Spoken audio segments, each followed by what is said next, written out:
Hello, hello, hello. This is Gresh from the I Am CEO podcast, and I have a very special guest on the show today. I have Josh Robner. Josh, it's awesome to have you on the show. Great to be here, Gresh. Thanks for having me. No problem. Super excited to have you on. And before we jumped in, I want to read a little bit more about Josh so you can hear about all the awesome things that he's doing. And Josh is the author of the Amazon #1 best-selling business book, Unbreak the System: Diagnosing and Curing the 10 Critical Flaws in Your Company. Josh has more than 20 years of experience as a leader and consultant, working with all levels of small to large companies to grow their revenues and improve their performance. He leads change and transforms businesses by communicating clearly about complex subjects, designing effective processes, and developing and coaching people. Josh received his Bachelor's of Science in Communications in summa cum laude from Boston University and his Master's of Management and Hospitality from Cornell University, and he now lives in Dallas, Texas. Josh, it's great to have you on the show. Are you ready to speak to the IMCO community? Let's do it. Let's do it. So to kind of kick everything off, I wanted to rewind the clock a little bit, hear a little bit more on how you got started. Could you take us through your CEO story? We'll let you get started with all the awesome work you're doing. Sure, yeah. So, like you said in the bio, I've been a leader and a consultant for more than 20 years. I've worked with a lot of different corporations, small, medium, and large, in a lot of different capacities. And throughout the course of my career and the research and reading and collaboration that I've done, I started to notice that every time an organization was struggling, whether that was financially or with other culture or employee issues, things like that, there were common themes that I kept encountering. And I realized that there wasn't anything out there that really spoke to these common themes that I was seeing and helped executives and leaders to recognize them and solve them. And so, my undergraduate degree is in communication. So I've always loved writing. And I thought, I think might be a book here. And so I went ahead and wrote the book, and here we are. And I really just wanted to do that to help executives and leaders in companies solve their challenges based on the things that I've seen that are the real root causes underneath all those financial or culture challenges that everybody is always talking about, but they aren't necessarily addressing or even aware of what the real root causes are. So that's really how I got into this. Nice. I definitely appreciate that. And in true entrepreneurial form, if you see something that it seems to be a gap or an opportunity, most people say, why don't you create it, or why doesn't somebody else create it? But you decided to create it yourself. And I think it impacts obviously you for being able to kind of help so many organizations, but I think it also impacts the organization and the people within them as well too. So definitely appreciate you for doing that. And so I know you touched on it a little bit. I want to drill a little bit deeper here, a little bit more on the services you provide, how you help these organizations, and also more about your book as well too. Sure, yeah. So I do customized consulting services. And again, it can be short-term, medium-term, long-term consulting. Again, small, medium, or large organizations. Any organization that is having financial difficulties, that is having organizational difficulties, whether that's you think you've got a bad culture, or you think that you've got some customer service issues, or you've got clients leaving you, you've got employee challenges, those types of things. Those are all issues that I help companies deal with. And one of the things that I'm actually pretty excited about, which is unique that I provide, and is relatively new, is what I call my company symptom questionnaire. And that's something that I'm really looking to get going here.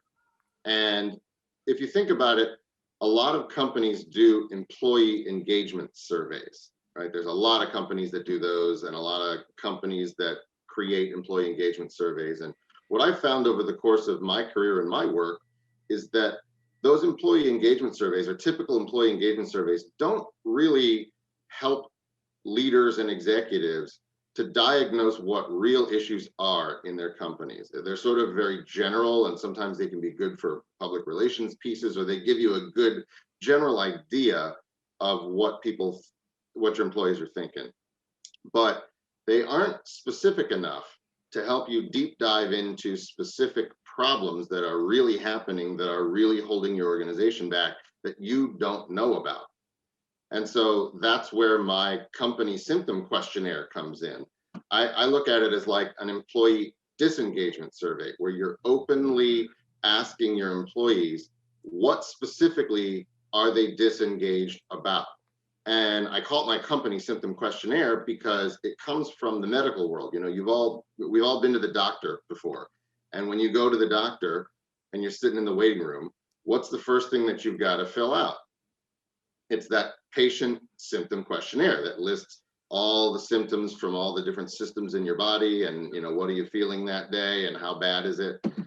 And then it's from that questionnaire that the doctor is able to diagnose what's going on with you and help you get better. And really, it's no different in a company or an organization. And there are a number of common but critical symptoms, I call them flaws, that hold company performance back. And usually it always boils down to financial performance, but it manifests in other ways: poor employee engagement scores, toxic work cultures, call it what you want. And there's a lot of different names for it, but that's really what it's all about. So that's another product that I'm particularly excited about getting out there in the world and helping people with that. Yeah, that's absolutely huge.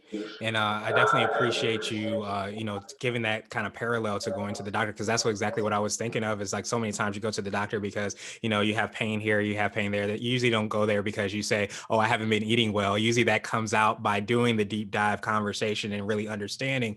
And if we Right. look at organizations and businesses in the same way, where we're not getting enough sales or we can't seem to attract the right people, whatever those symptoms actually are, you get to use your expertise to really drill down and solve those problems and create those solutions.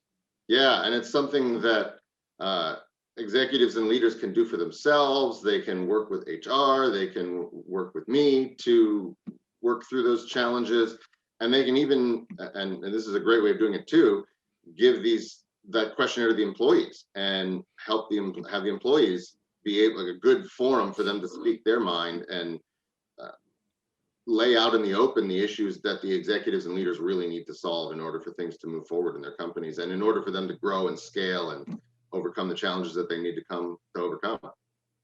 Yeah, that makes a lot of sense. And so I wanted to ask you now for what I call your secret sauce. And this could be for yourself or your business or a combination of both. But what do you feel kind of sets you apart and makes you unique?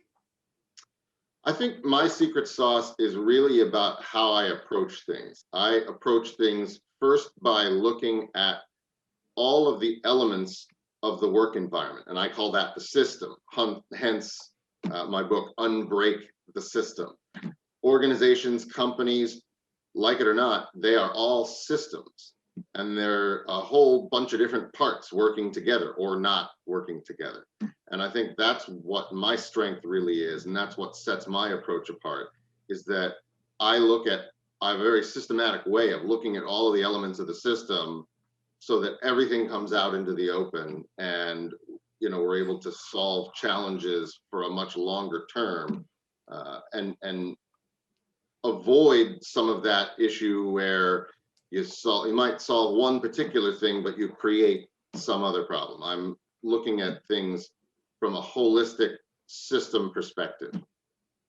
Yeah, that makes so much sense. And I think as you were talking, definitely obviously that metaphor that we were talking about by going to the doctor, but I also thought about, going to get your car fixed, trying to understand, oh, I hear this knocking sound. What exactly is the issue? And you want to make sure that you're solving that issue. But you want to make sure you're solving that issue not at the root, and it's not impacting something else, or it's not going to do something else. So really looking at things holistically is so huge towards not just being able to solve whatever that issue is or that symptom you came in for, but also so many other things that might happen in the future.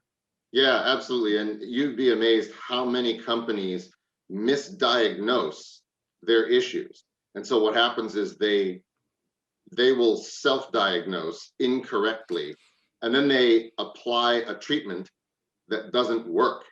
You see things like, oh, well, we got to just do more training, right? So they'll put people through training that they don't really need because the issues are not caused by training. And that's just one example of many that I have seen very often and often see. Yeah, and do you think part of it is the fact that sometimes when we're so close to what we're doing, especially within the business, it's hard to maybe sometimes acknowledge our flaws, but at the same time see exactly what is the true cause for those things. So having somebody that's not necessarily in the business like yourself that has that expertise, but also has the experience to be able to kind of see those things allows you to be able to kind of see what will really make that change. Oh, absolutely. That's spot on. And it's just like doctors don't treat themselves because they're not always neutral and they're not always objective. It's hard to be when you're so close to it. And I think everybody's experienced that, that when you're so close to a situation, you need an outside perspective. And that's what the book is all about. That's what the work that I do is all about, is providing that outside perspective and an objective list of things that need to be looked at in order to help you really diagnose the real root causes of what's going on. Yeah, and that's absolutely huge. So I appreciate you for doing that, and of course creating the book as well too, so that we can implement that into our businesses and organizations, and of course call you as well. And so I wanted to switch gears a little bit, and I wanted to ask you for what I call a CEO hack. So this could be like an app, a book, or a habit that you have, but what's something that makes you more effective and efficient?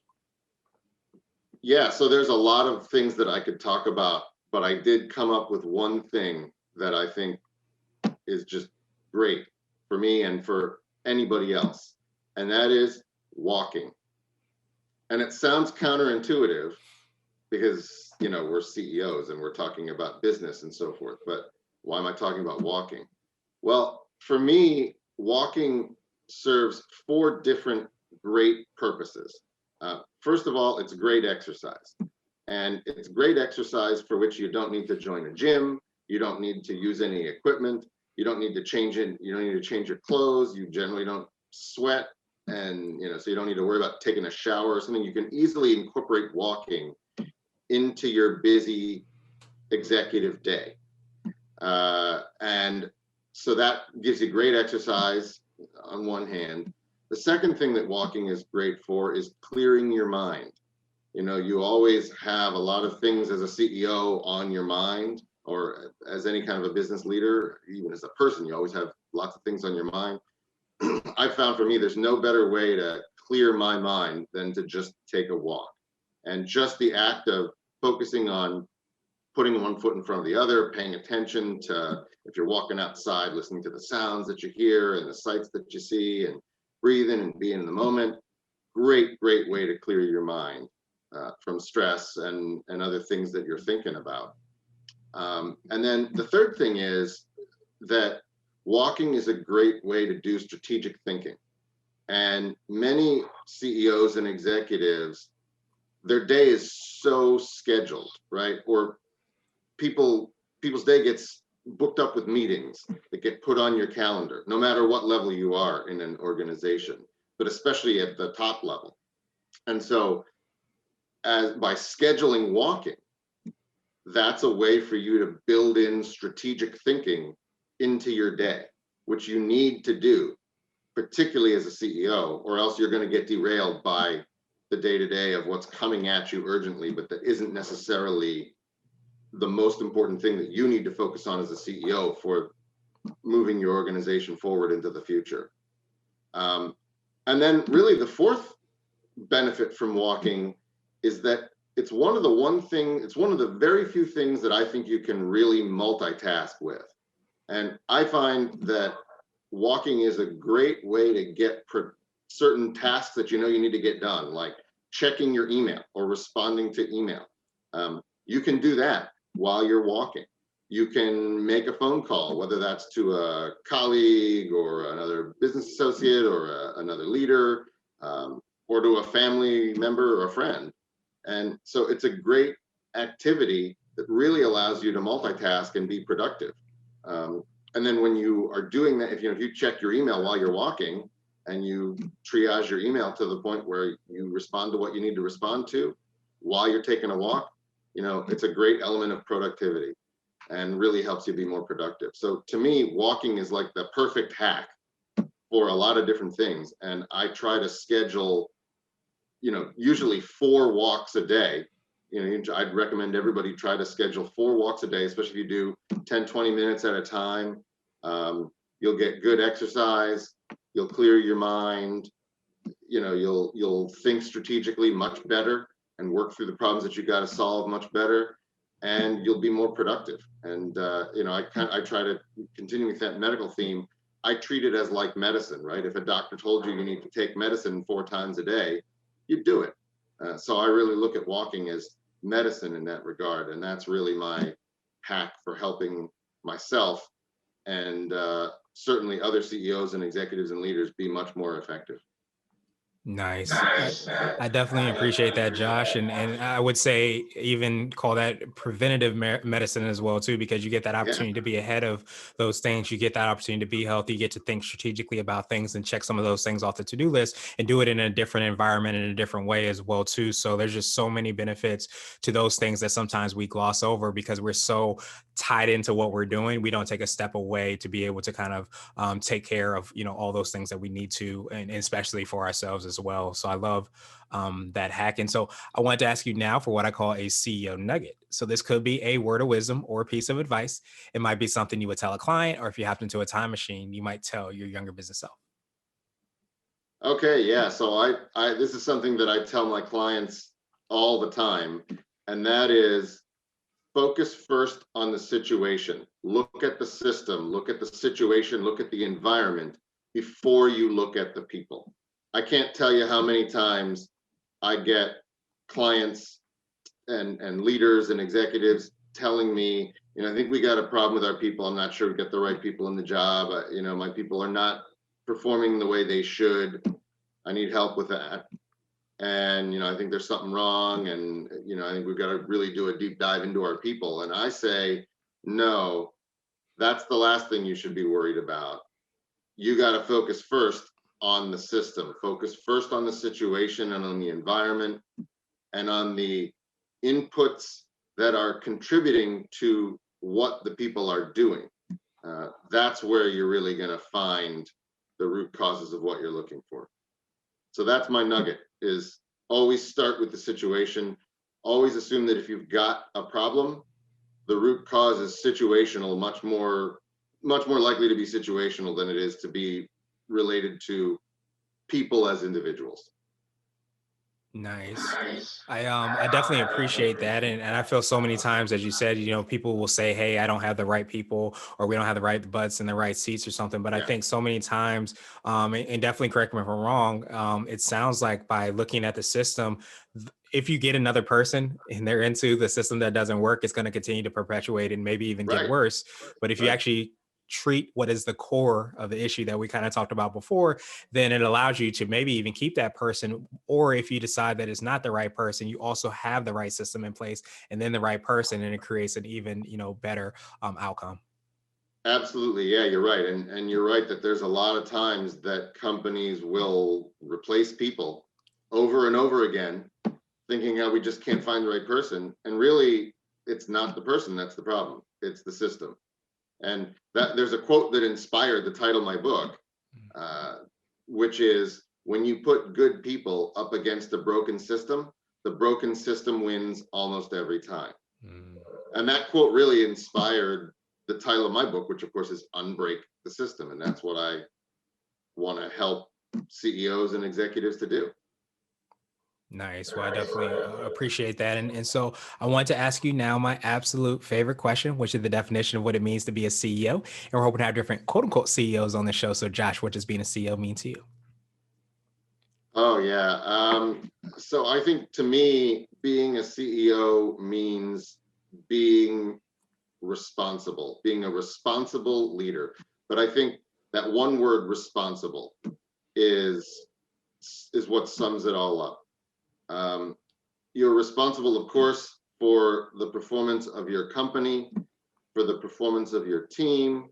You're responsible for balancing the needs of all of the different stakeholders of your business. You're responsible for providing your customers and clients with phenomenal products and services that they love.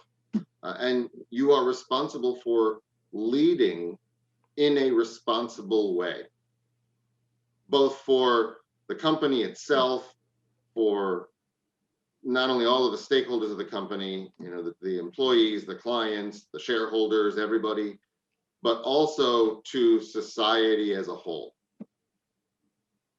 Nice. Yeah, I So definitely appreciate that. being a CEO means being responsible. Yes, I absolutely love that, and I think when we start to look at the look holistically at all of the different, I guess, impacts that we have based on the actions that we take, or sometimes action that we don't take, it starts to come down to that responsibility and understanding. Not only are the people that are your shareholders, they have to, they have an impact based off the decisions that you make, but also the people, and the families of the people that are on the team as well too, and of course our clients and customers. So it's so huge the impact that you can have. Absolutely. I love that you brought that up. It's really is a ripple effect. And as I've been on this journey, I've really discovered the ripple effect that you start with the primary audience of the CEO. But really, when you make a positive impact on a CEO, there's such a big ripple effect because that goes to all the employees, it goes to all the families of all the employees, it goes to all the shareholders and their families, all the customers and their families and friends, and it really just ripples out amazingly. So it's amazing how it's all connected, and that's why responsibility is so important for CEOs. Absolutely. And we start to look at everything we're doing in a different lens when we understand and see that ripple impact that we could have in a positive way, but also sometimes we don't see in such a positive way, I should say. So I Yeah. definitely appreciate that, Josh, and I appreciate your time even more. What I want to do is pass you the mic, so to speak, just to see if there's anything additional you can let our readers and listeners know, and of course, how best they can get a hold of you, get a copy of the book, and find out about all the awesome things that you're working on. Thanks. Yeah, I think we covered a lot of great ground, and really happy to have been able to be on the show. It's great, and everybody can reach out to me. You can get in contact with me on my website, which is just joshrovner.com. You can also connect with me on LinkedIn, and my book is available on Amazon. So if you want to buy it, you can download it and or buy it in paperback, whichever you prefer. And that's the best way to get in touch with me. Awesome, awesome, awesome. Well, I thank you so much again, Josh. We will have the links and information in the show notes as well too, for people to get a copy of the book and connect with you and see your website and all the awesome work that you're doing. And I think one of the things that I always kind of kept in mind is that in order to be successful, sometimes the most successful people stand on the shoulders of giants, so to speak. So I appreciate you for not just providing so much, value and information for the organizations you work with, but also having that in the book as well, so that we can learn how to be better leaders and have that positive ripple effect in our businesses, our lives, and so much more. So definitely appreciate you again, Josh, and I hope you have a phenomenal rest of the day. Thanks. You too, Gresh. Take care.